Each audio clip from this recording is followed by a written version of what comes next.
A família de João Alberto, minha solidariedade. Negro, trabalhador, decente, assassinado por seguranças de um supermercado em Porto Alegre. E o general Mourão, vice-presidente da República, perdeu a chance de ficar calado ao dizer que não há racismo no Brasil. Se não há, por que que tantos clubes do futebol brasileiro se mobilizaram hoje nas redes sociais e o nosso Richarlison, centroavante de primeira, um goleador nesse mistério, sempre antenado com as causas sociais, porque se solidarizaram com a consciência negra e hoje em dia se celebra a consciência negra e vem uma autoridade da República falar que não há racismo, é difícil de engolir. Assim como é difícil de engolir uma morte, mais uma morte por seguranças truculentos, abjetos, assassinos, genocidas de um governo que incentiva esse tipo de prática. Lamentável. Como lamentável é termos uma rodada 22ª do Brasileiro, com 10 jogos, um jogo nesta sexta-feira, vou falar daqui a pouco para vocês aí, com 3 jogos no sábado, 5 no domingo e 1 na segunda-feira, toda ela ameaçada pelo surto da Covid-19, que volta a atacar com tudo, atingindo indistintamente clubes de todos os pontos. Muitos jogadores, são muitos. Na semana passada eram 43, agora esse número foi além, porque envolve também comissões técnicas, clubes da base, futebol feminino. A coisa está graçando e a CBF está achando que o protocolo está ok. Meu Deus, até quando vamos relativizar estas coisas? E temos que acompanhar o futebol porque é a nossa obrigação, né?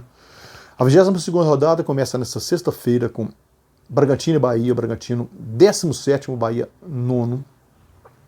Sábado, 3 jogos, Flamengo e Coritiba às 19 horas, no mesmo horário Atlético Paranaense e Santos. O Flamengo é o 4º, o Coritiba é o 18º, o Atlético Paranaense 10º, Santos 6º. Às 21 horas, Goiás 20º e um dizimado Palmeiras 5º, com 19 jogadores atingidos. Domingo, 16 horas, Ceará e Atlético Mineiro. Ceará 14º, o Atlético Mineiro 1º. Domingo, São Paulo, às 16 horas também, o São Paulo 3º contra o Vasco 16º. Às 18h15, Internacional 2º, Flamengo 8º, contra o Fluminense 8º. Botafogo 19º contra Fortaleza 12º. Às 20h30, Corinthians 13º contra o Grêmio 7º. E na segunda-feira, o único jogo que é uma luta direta por posição ali, Sport 11º, Atlético Goianiense 15º. Vamos a cada jogo. Bragantino e Bahia eu vou passar batido porque eu dificilmente faria um comentário mais aprofundado desse jogo aí. São um time que está conseguindo escapar da zona de rebaixamento, que é o Bahia, está sendo um marco entre os times que lutam por alguma coisa, as posições de título, Libertadores ali, vamos botar uma barra ali, o Bahia está nesse limiar aí, para baixo dele é a briga contra o rebaixamento, e o Bragantino está muito envolvido nessa briga como uma das maiores decepções do campeonato. No sábado, às 19 horas, o Flamengo, numa crise, não vence há 4 rodadas, vem de ser eliminado da Copa do Brasil pelo São Paulo, vem de derrotas no Brasileiro, né, que perdeu 2 ou 3 chances consecutivas de assumir liderança. Ele pode ter sido líder na rodada. Essa rodada pode ter 4 times terminando a liderança aí. Ele é um deles, mas é o que está um dos mais por baixo desses 4 aí, tentando se retomar, se reacertar sob a direção do Rogério Ceni, contra o Coritiba, que é 18º, que rema e não sai do lugar, está lá embaixo na tabela. O técnico também estava, né, o Rodrigo Santana, infectado pela Covid também, então um time com problemas também de Covid aí, né? Flamengo ainda assim favorito, porque joga em casa. No mesmo horário, às 19 horas, o Atlético Paranaense, que vem de uma grande vitória sobre o Atlético Mineiro, que fez uma subida na tabela, né? Largou lá da zona do rebaixamento, foi para o 10º lugar, contra o Santos. O Santos tem feito bons jogos, tem surpreendido, também tem sido muito prejudicado pela Covid. O Cuca estava internado até segunda-feira por causa disso, né? O Cuquinho, o irmão dele, que é auxiliar também, vários jogadores, né? O Santos tinha 16 jogadores ao todo, né? E fora o feminino quase em peso, né?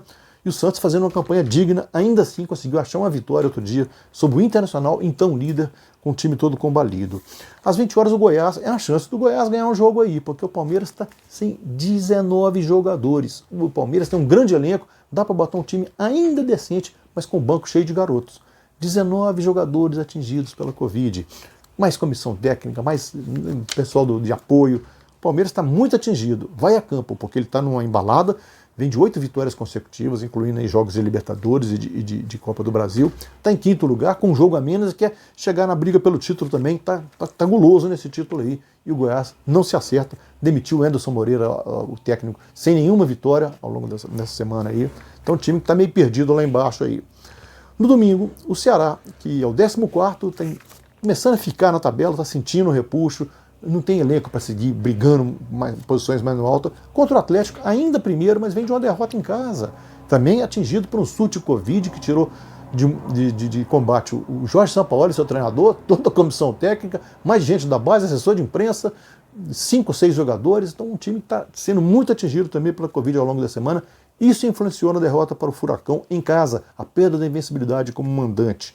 O Ceará tem uma chance aí, num time que está meio combalido, que está ainda em primeiro, mas já não é o primeiro absoluto, porque ele já tem o mesmo número de jogos do Inter e do Flamengo, e o São Paulo, com 3 jogos a menos, está só a 2 pontos atrás. O São Paulo pode passá-lo mais na frente aí. O Ceará tentando sair lá da turma de trás, ele está ficando lá para a turma do rebaixamento. É um time que faz alguns momentos de bons jogos, mas não faz os bons jogos inteiros. No mesmo horário, o São Paulo, com uma chance boa, eliminou o Flamengo, com moral, é o time que está jogando melhor no momento aí. Talvez seja o time da semana, seja o São Paulo, uma vitória contundente, categórica por 3-0 sobre o Flamengo. E vai pegar o Vasco, que também não ficou 8 jogos sem vencer. Venceu um, já empatou o último em casa, contra o Fortaleza. O Vasco é o 16º no limiar na zona de rebaixamento. São Paulo é o 3º, mas por aproveitamento e por números perdidos, ele é o primeiro. Ele com 3 jogos a menos, está doido para assumir essa ponta aí. O São Paulo com moral, brigando aí na Copa do Brasil, tentando um título inédito, e no Brasileiro. O Internacional não vence as 5 rodadas do Brasileiro, já trocou de treinador, o Cudê desistiu, foi embora, o Abel chegou, ganhou um jogo do América Mineiro que não adiantou nada, ganhou no último lance do jogo pela Copa do Brasil e foi eliminado nos pênaltis, nas quartas de final, abatido no Brasileiro, perdeu a primeira posição, está em segundo ainda, mas vendo a turma lá de trás se resfolegando, com alguns problemas de contusão. Pega o Fluminense, que também vem de 2 derrotas consecutivas. O Fluminense estava fazendo uma campanha muito boa, mas de repente começou a ficar, não tem um elenco para brigar com os outros mais lá na frente. Começa a ter problemas de jogador, de contusão. Fica difícil para o Odair Helman, por melhor que ele faça o serviço dele, e tem feito um bom trabalho, mas fica difícil brigar com a turma da frente. Tem mais jogadores, mais recursos, né? O Fluminense é uma chance aí, mas é um jogo complicado para ele lá no Sul. O Botafogo caindo pelas tabelas. O Ramon Dias não sabe se ainda estreia. Ele fez uma cirurgia, deixou o auxiliar dele dirigindo o time, que perdeu em casa do Bragantino de virada. E o Fortaleza também não vence há 5 jogos. Né? Vinha de 4 derrotas consecutivas, empatou uma, rompeu a série de derrotas, mas empatando. O Botafogo é o 19º, o Fortaleza é o 12º. Está ficando também como seu irmão Ceará ali. Está ficando no meio do caminho, está sentindo. O Rogério Ceni foi embora, foi para o Flamengo. Né? O Marcelo Chamusca ainda não conseguiu se entrosar com o elenco. É um jogo complicado também para os dois aí. É um jogo difícil prognóstico aí.